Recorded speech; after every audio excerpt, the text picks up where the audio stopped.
The deed lay on the table as though it had been there for years. It was a single folded sheet of heavy cream paper, the edges soft from handling, the ink inside pressed deep enough that the words had left faint impressions on the back. The wax seal at the fold had been broken cleanly, not torn, not peeled, but pressed apart by someone who knew exactly what they were doing and was in no hurry about it. Beside it sat a glass of port, barely touched, and a candle that had burned well past its halfway point, the pooled wax gone hard and pale on the candlestick's base. The room was a study. The fire had died to embers. On the wall behind the desk, a painting of the estate hung in a gilt frame, fields stretching flat to the horizon, a house at its center like a stone dropped into still water. The deed lay below it as though in deliberate commentary, as though it had been placed there to be compared. A man entered without knocking. Baron Aldrich Vane was 51 years old and had the bearing of a man who had never been made to wait for anything in his life. He was not large, but he occupied space in the manner of those who have never been told they could not. His coat was impeccable. His gloves were still on. He crossed to the desk without looking at the painting, picked up the deed, and read the name on it one last time. Not because he needed to, but because he wanted to. The way a hunter will sometimes look at what he has brought down before walking away from it. The name was Miriam Ashwood. He set the deed down and picked up his port and drank. Outside, the estate stretched away into November dark, and somewhere in it, in a cottage at the northern edge of the property, where the tree line began and the lamps were cheaper and the walls thinner, a woman sat at a table of her own, not reading anything, not doing anything, simply sitting with her hands in her lap and her eyes fixed on the middle distance, the way people sit when they have received news so large they cannot yet think around it. Miriam Ashwood was 34 years old and had been a widow for 13 months. She had not yet cried. She was not sure she would. There was something behind her sternum that she had been pressing against all evening with the discipline of a person holding a door shut against a wind, and she was not ready to stop pressing, not yet, because she did not know what would happen when she let go. What she knew, what the Baron's solicitor had delivered in writing that afternoon, the letter slid under the cottage door rather than handed to her face, which told her something about the solicitor's own level of comfort with the business, was this: the estate of Vane Park, including the cottage currently occupied by Mrs. Miriam Ashwood and her late husband's effects, would pass entirely into the management of Baron Aldrich Vane, effective the 1st of the month, as per the terms of a debt arrangement signed by one Edmund Ashwood some 4 years prior, before his illness, before his death, before his wife had known any of this was coming. Edmund had never told her. That was the thing she kept returning to. Not the loss of the house, not the enormity of the Baron's control. Edmund had never told her. She looked at the single object on the table before her, a small brass compass, scratched across its face, the needle trembling slightly in the cold. Edmund had carried it always. She had not known where it was until she found it in his coat pocket when she was sorting his clothes to give away, and she had kept it because it seemed important to keep it, though she had not known why.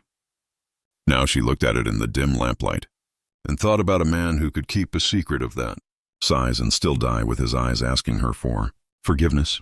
She picked up the compass and closed her hand around it. She did not yet know that inside that compass, beneath its inner plate, Edmund had hidden something, a paper folded to the size of a thumbnail, written in a hand so small it required good light and a magnifying glass to read. She did not know this because she had not thought to look. She had held the compass and put it down and held it again across 13 months of widowhood, and not once had she pressed the inner plate hard enough in the right direction to feel it give. That knowledge was coming. But not yet. What came first was the Baron. He arrived at the cottage at 8 o'clock the following morning, before the frost had melted off the window glass, his carriage stopping on the narrow lane with a deliberate lack of apology for the noise. He did not send his man to knock. He knocked himself, which Miriam understood was not a courtesy but a demonstration. He wanted her to open the door and find him standing there personally, in all the weight of what he represented, so that she would understand from the first moment what kind of encounter this was going to be. She opened the door and looked at him steadily. He looked at her cottage.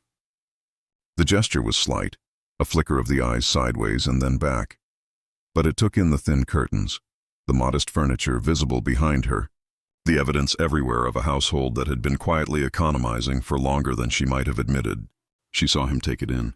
She did not react to him taking it in. "Mrs. Ashwood," he said, barren vein. She said, "I hope I don't disturb you at an inconvenient hour." He did not sound as though he hoped anything of the sort. She stepped back and let him in, because there was nothing else to do, and because she had decided in the night, sometime between 2 and 3 in the morning, in the particular silence that comes after a decision rather than before one, that she would not give him the satisfaction of flustering her. She would be precise. She would be civil. She would be so absolutely composed that the composure itself became a kind of statement. He sat in the chair by the fire that had been her husband's chair. She did not think he knew this. She told herself it didn't matter. What followed was 20 minutes of language so carefully constructed that it might have passed to an uninitiated ear as concern. He spoke of the debt, which he described as regrettable. He spoke of the late Mr. Ashwood with what sounded like sorrow, but carried the temperature of a man discussing a closed account. He spoke of her situation with an expression that resembled sympathy and contained none. And he laid before her, with the methodical patience of a man who had rehearsed this, the terms under which she might remain in the cottage. She would serve as housekeeper for the estate's main house. She would manage the household staff, maintain the records, oversee the stores. She would be compensated at a rate he named, which was low enough that she understood the intent behind it. And she would be subject to his approval in matters of expenditure, staff, and what he called, with particular care, the general management of the property's domestic character. She listened without interrupting. When he finished, there was a silence. "You want me to keep your house?" she said. "I want the estate properly managed," he said. "You know it better than anyone. Your late husband managed the outer affairs for 15 years. You managed everything within the walls." "My husband managed the estate in trust," she said. Not in debt. Something moved in his face. Not guilt. Something closer to irritation at the mention of a complication he had already decided to set aside.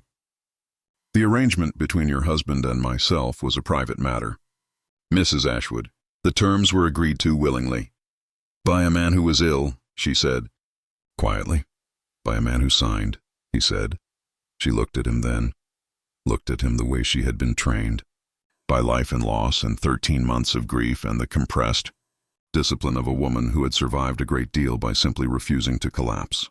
And he held the look for exactly as long as it took him to become slightly uncomfortable, and then he looked toward the window. "I'll have my solicitor send the formal arrangement by end of week," he said, rising. She did not stand. "I will review it." He paused. He had expected, she thought, either tears or gratitude, possibly both.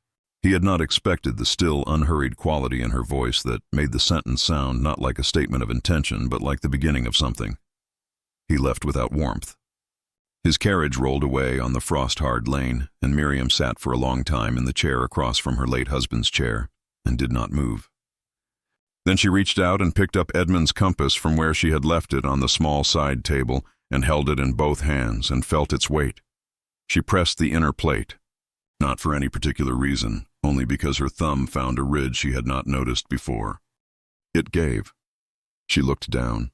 The space beneath was barely the depth of a fingernail, and inside it, folded over and over until it was almost nothing, was a piece of paper the color of old cream. She set the compass down. She unfolded the paper. The handwriting was Edmund's, cramped, certain, the handwriting of a man who wrote quickly because he thought quickly, the handwriting she had read on 10 years of letters and notes and lists, the handwriting she would have known in the dark. But what she was reading now was not a letter. It was a list, and at the top of the list, underlined twice, were the words, "The Mineral Survey, March 1868. She did not yet understand. She would. But not in that moment. In that moment she simply sat in the cold cottage with the small paper in her hands, and felt something shift in her chest. Not the door giving way, not the grief releasing, but something different. Something that had been pressed flat for a very long time, beginning, very slowly, to straighten. Now would be a reasonable moment to pause and tell you that if you're finding your way into this story, you're welcome here, and there is considerably more to come. The Mineral Survey of March 1868 had been commissioned quietly, which was to say it had been commissioned by a man who did not want the commission known. This was Baron Aldrich Vane, who in the late winter of that year had engaged a geological assessor from the south of England to walk the northernmost portion of Vane Park Estate and report on what lay beneath the ground. The assessor had done so. He had written his report. He had sent his report to the Baron's solicitor and been paid and departed. But Edmund Ashwood had seen the man, had spoken to him over a fence in the way of two men exchanging pleasantries across a field, which is to say neither of them had treated it as a significant conversation at the time. The assessor had mentioned in passing what he was about. Edmund, who had lived on the estate all his working life and knew its land with the specificity of a man who had walked every corner of it in every season, had known immediately that something in what the assessor said did not correspond with the Baron's stated plans for the North Field. The Baron had spoken at the time of drainage improvements, of turning the North Field from rough grazing to something more productive. It was the kind of plan a landowner announced and rarely completed. Nobody had paid it much attention, but the assessor had not been measuring drainage channels. Edmund had asked, carefully, and the assessor had told him more than he ought to have, partly because he was a sociable man, and partly because he assumed that whoever he was talking to was nobody in particular.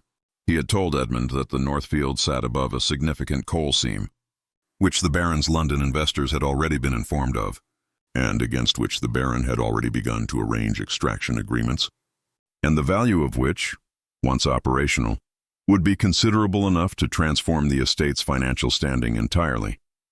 The coal was worth more than the land, substantially more, and the Baron had told no one. Edmund had said nothing to reveal what he now knew. He had gone home. He had thought. He had written a letter to a solicitor in Edinburgh he trusted, a man outside the Baron's sphere of influence, and asked what a tenant's position might be if a landlord had engaged in a financial arrangement, a debt arrangement, let us say, hypothetically, while concealing material information about the nature and value of the asset involved. The Edinburgh solicitor's reply had been careful and detailed, and had amounted to this. It would depend on what could be proved. Edmund had spent the following months accumulating what could be proved. He had obtained, through means he had never fully documented because he understood that the documentation itself would have been dangerous, a copy of the assessor's original report. He had found, through the Edinburgh solicitor, the name of the London investor who had agreed terms with the Baron contingent on the coal rights. He had mapped the North Field boundaries against the registered property deeds and discovered that 2 acres of the richest portion of the seam fell, in fact, within a parcel that had never technically been transferred to the Baron's sole ownership, a legacy of a confused inheritance 2 generations prior that had never been legally resolved and which the Baron either did not know about or had chosen to treat as irrelevant. Edmund had written all of this down. He had listed the assessor's name, the investor's name, the parcel reference, the date of the mineral survey, the names of 3 witnesses who had seen the assessor on the estate that week, all in the tiny, certain hand that Miriam now held in the cottage in November, her breath steadying, her eyes moving across the words with the growing comprehension of someone who is not yet sure what they are holding, but is beginning to understand that it is not nothing.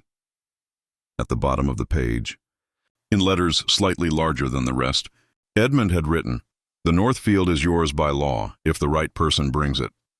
I could not. Forgive me. I ran out of time. She set the paper down. She sat for a very long time. The grief came then, not the grief she had been holding back for 13 months, though that came too in its own wave, quieter than expected.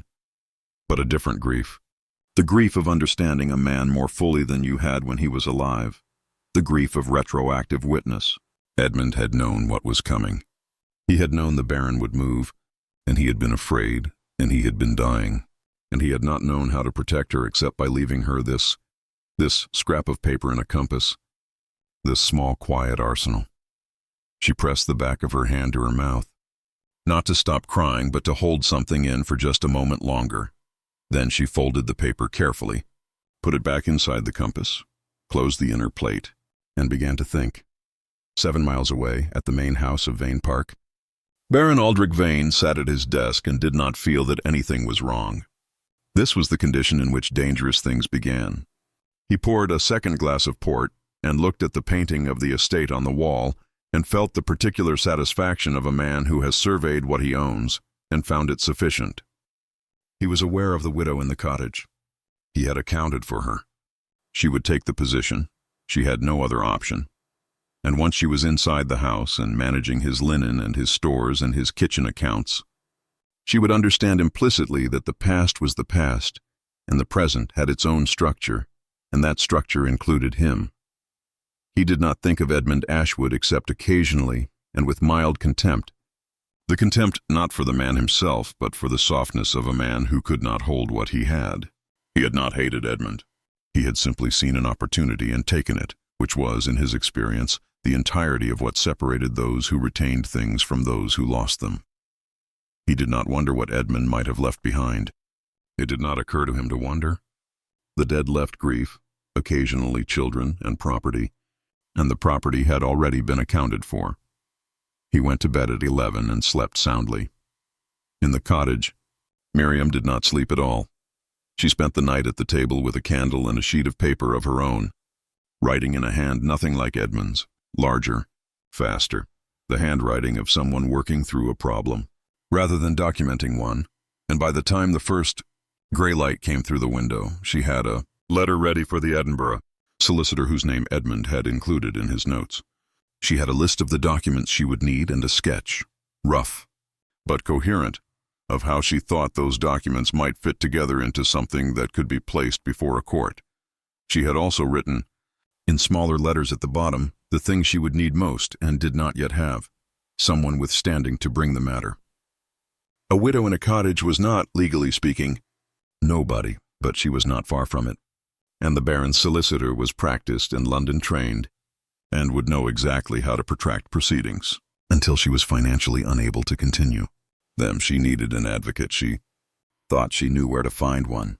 His name was Caspar Holt, and he was the estate's longest-serving tenant farmer, a man of 60 with a granite face and a reputation for plain speaking that had made him unpopular with every agent the estate had employed over the past 30 years, including Edmund, whom he had nevertheless liked. He had no particular warmth for Miriam. They had spoken perhaps a dozen times in all the years she had lived at Vane Park, but Edmund had trusted him, and there was in Edmund's notes a brief reference. Caspar Holt was present in the North Field in March of 1868 and may have seen the assessor's equipment. He does not know what he saw. She put on her coat. The morning was the color of old pewter. The frost on the lane had not yet softened. She walked the half-mile to Caspar Holt's farm with her hands in her pockets and the compass in her left hand, and the letter for Edinburgh in her right. And when he opened his door at 6 in the morning and found a widow on his step, he looked at her for a long moment with the expression of a man adjusting his assumptions. "Mrs. Ashwood," he said. "Mr. Holt," she said. "Do you have a few minutes?" "I have something to show you." He looked at her face, at the controlled steadiness of it, at whatever he read in her eyes, which was not what he had expected to read in a woman who had recently lost her house, and stepped back from the door. "Come in," he said. What passed between them over the next hour she would not repeat in full for many years. What mattered was the moment when she showed him the list, and he read it, and reached the part about the North Field and the March survey, and went very still. His hands on the table stopped moving. He read the paragraph a second time. He set the paper down and looked at the wall for a long time without speaking. "I did see a man with equipment," he said finally. "I thought he was measuring for drainage." "He was not measuring for drainage," she said. He looked at her. "I don't know what coal is worth," he said. "I know what this land is worth. I've known it for 40 years. Edmund knew it too," she said. "That's why he wrote it down." There was a silence, the kind that settles between two people when they have arrived simultaneously at the same understanding. "What do you need?" Caspar said. It was not a question. "I need someone to stand behind what's in those papers," she said. "I need a name the Baron can't dismiss, and I need someone who remembers March 1868. He nodded slowly. He looked at his own hands, large, work-roughened, the hands of a man who had spent his life extracting things from reluctant ground. And then he looked at her. "You know he won't make this easy," he said. "I know," she said. "He'll make it very difficult. He has solicitors. He has money. He has time. I have proof," she said. and I have nothing left to lose. He considered this. When do you need to send that letter? He said, nodding at the Edinburgh envelope. This morning, she said. He stood up. I'll drive you to the post. What followed was not swift. Nothing in this story was swift, and that was the nature of it. That the justice Miriam Ashwood sought was the kind that comes slowly, that requires patience so sustained it becomes indistinguishable from endurance, that asks of a person not one great act of courage but 1,000 small ones day after day, in the face of a man with considerably more institutional power than she possessed. The Baron's first response, when he became aware that the Edinburgh solicitor had written to him on behalf of Mrs. Ashwood regarding what the letter called certain irregularities in the mineral rights associated with the north parcel of the Vane Park estate, was not alarm. It was contempt. He put the letter down and told his own solicitor to reply, firmly and briefly, and to make it very clear that the widow was operating under a misunderstanding of both the law and the facts. His solicitor did this. Miriam had expected it. She had by then accepted the Baron's offer of the housekeeper's position and taken up residence in the main house, because this was pragmatic and because being inside the house was better than being in the cottage for what she needed to do next. She did her work. She did it well. She was efficient with the stores, precise with the accounts, fair to the staff who had worked under worse and knew it. She was in the house at 6 in the morning and rarely finished before 9 at night. She was, by every visible measure, exactly what she appeared to be, a widow making the best of difficult circumstances. She was also, in the hours between 11 and 2, writing letters. She wrote to the Edinburgh solicitor. She wrote to a land law specialist in Glasgow whose name the Edinburgh man had provided. She wrote, under careful neutral terms that named nothing directly, to the original geological assessor, who replied, to her surprise, more helpfully than she had dared hope. He was a retired man now. He had kept his notes from the March survey, as was his professional habit. He had not known, he wrote carefully, the full context of what he had been asked to assess. If it could be established that he had been engaged under false representation regarding the purpose of the assessment, his own position might, he felt, warrant reconsideration. She read this letter 4 times. Then she folded it and added it to the collection of papers she kept inside the lining of Edmund's old document case, which she stored in the bottom of the linen chest in her room, under 3 folded tablecloths and a box of candles. The Baron, had he searched her room, which he did not think he would, not yet, because he did not yet believe she was dangerous, would have found nothing but domesticity. The compass sat on her dresser in plain sight. He had seen it when he showed her the room and had not looked at it twice. She had watched him not look at it. She kept her face very still. The thing about Baron Vane, which she came to understand across the months she lived in his house, was that he was not stupid. He was something more problematic than stupid. He was intelligent in a single direction, the direction of acquisition and advantage, and outside that single corridor his sight was poor. He understood position and leverage and the law as a mechanism for consolidating what one already had. He did not understand the quiet because he had never been required to live in it. He did not understand what a person could build in silence and smallness, how much work could be done by a woman he categorized as defeated. He noticed her competence. He noticed it the way he noticed good furniture, as a pleasant feature of his environment rather than as evidence of a mind. Twice across that first winter, he asked her directly about the Edinburgh correspondence. The first time was in November. "I understand you've engaged a Scottish solicitor," he said, over the household accounts which she brought to him weekly. "I've sought legal advice." "Yes," she said. "On what matter, may I ask?" "On my husband's estate," she said. "Probate questions." He looked at her with the mild, measuring look of a man deciding whether to believe what he's hearing. "Probate matters should be straightforward at this stage." "They've been complicated," she said pleasantly. "I appreciate your patience." He said nothing else. But she noticed in the weeks that followed that he occasionally came into rooms she was working in and remained longer than the task required. He was not warm. He was, she thought, listening, not for anything specific, just calibrating. The way a careful man calibrates when something about a situation presses, slightly, against his sense of what he controls. She gave him nothing to hear. The second time was in January. after his own solicitor had written again to Edinburgh and received again a reply that was measured but did not retreat. "Your legal friend appears persistent," he said. "He is thorough."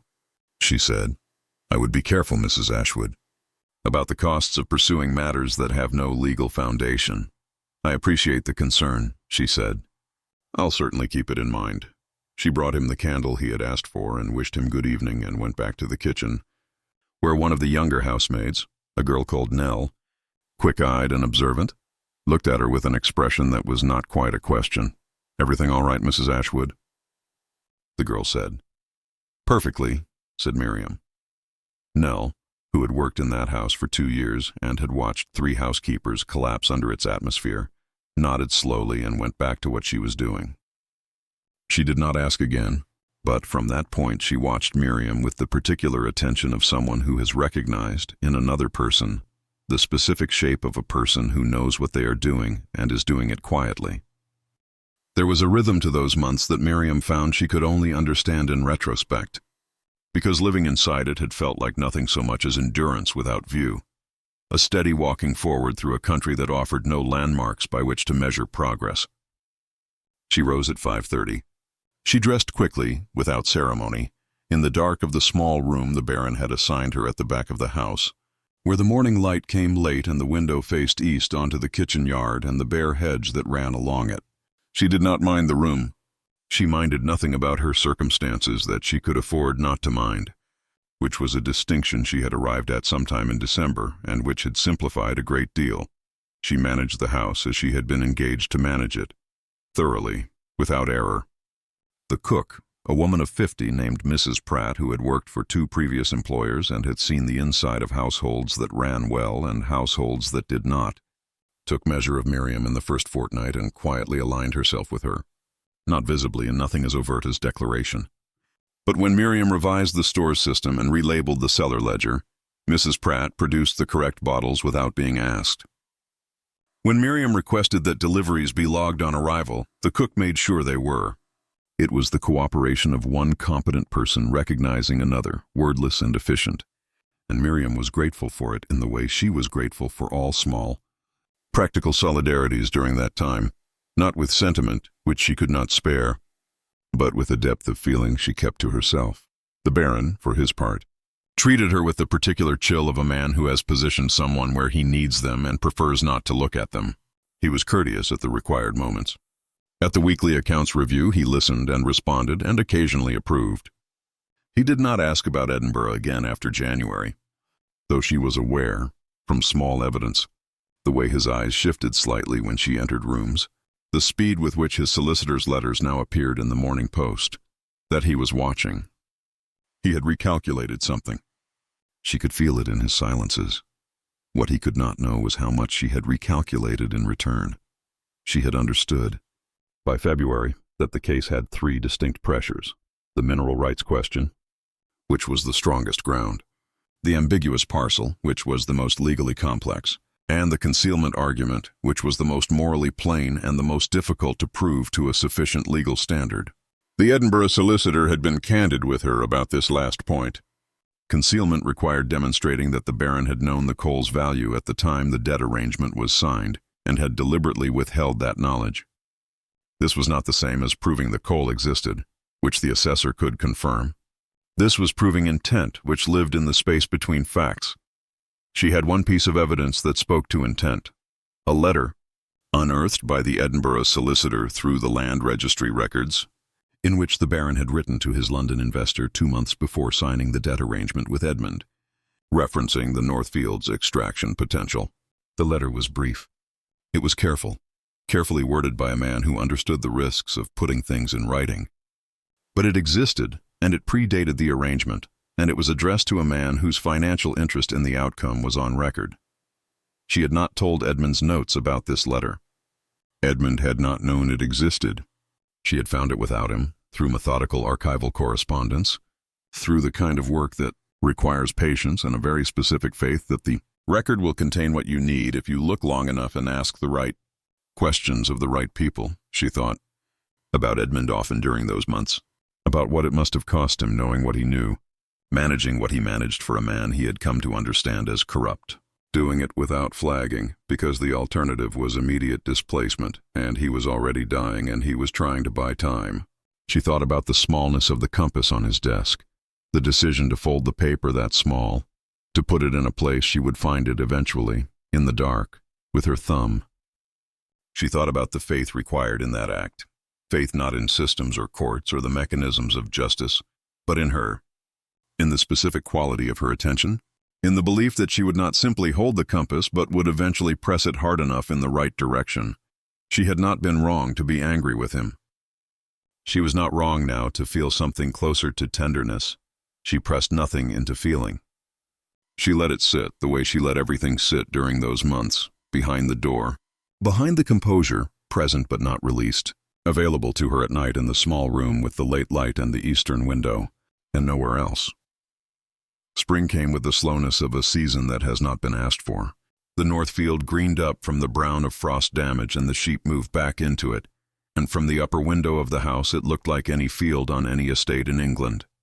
But Miriam, who had read Edmund's notes now so many times that she could have recited them, knew that below it, below the grass roots and the clay and the limestone, there was a seam of coal running northeast for at least half a mile, which the Baron had assessed and valued and used as collateral in a financial arrangement he had not disclosed to anyone on the estate.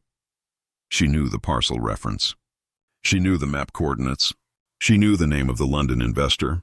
She knew that 2 acres of the richest portion fell within a land parcel that remained, still, to this day, legally ambiguous, title unresolved. A small administrative ghost left by a careless solicitor in 1849. She had written to the land registry. She had written to the county archives. She had a copy of the 1849 transfer instrument, which she had obtained through Caspar Holt, who had driven to the county offices himself and asked for it on grounds of general property inquiry and been given it because he was a known tenant of long standing and the clerk had not thought to question his purpose. She had everything she needed except the final piece. A court-recognized statement of what the coal was worth assessed independently, so that the concealment could be quantified. She wrote to the geological assessor in the south of England and asked if he would speak to the Edinburgh solicitor. The assessor replied that he would. In May, the Edinburgh solicitor sent a letter that Miriam read twice and then folded and placed against her collarbone for a moment, her eyes closed, before opening the linen chest.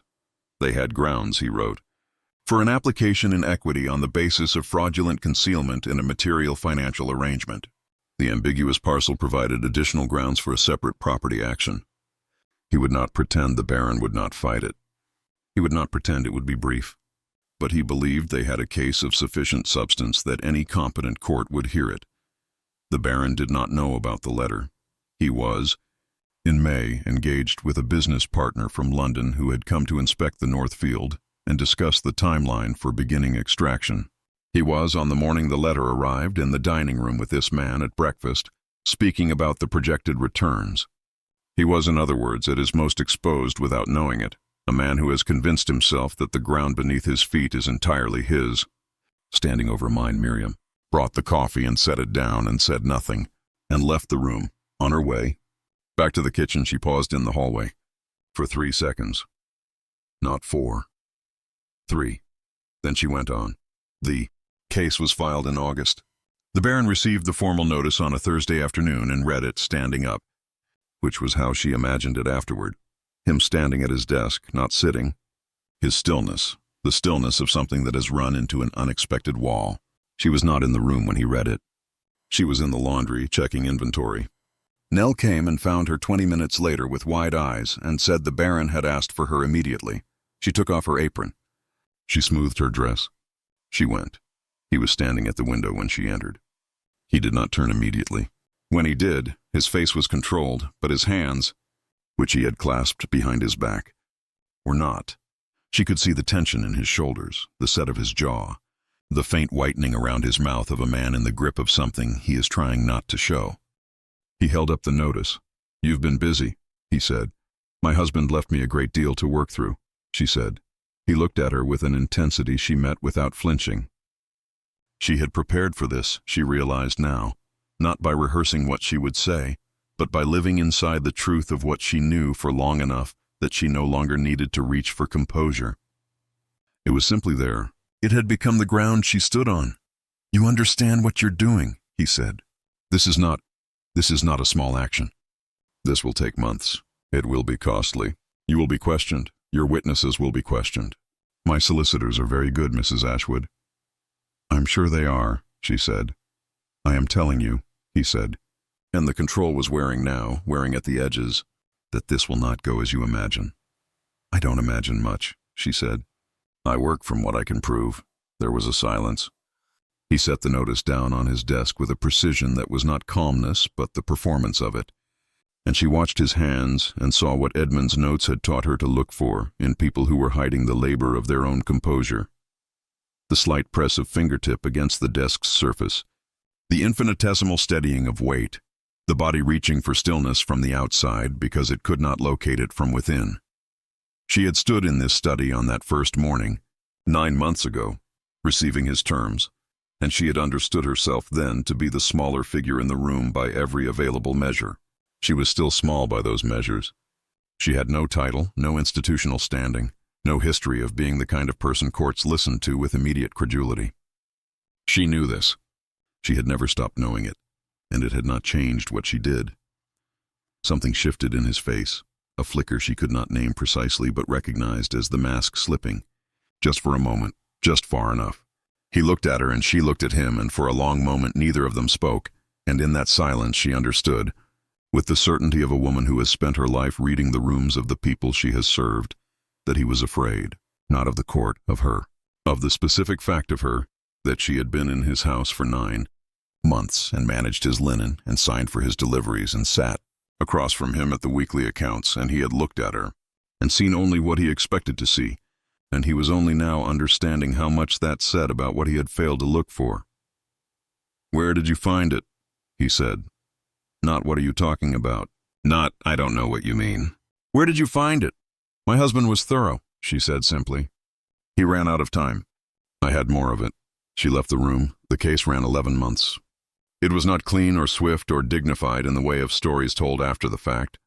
It was protracted and exhausting, and there were mornings when she lay awake in the small room in the Baron's house and felt the weight of it pressing down on her like a physical thing.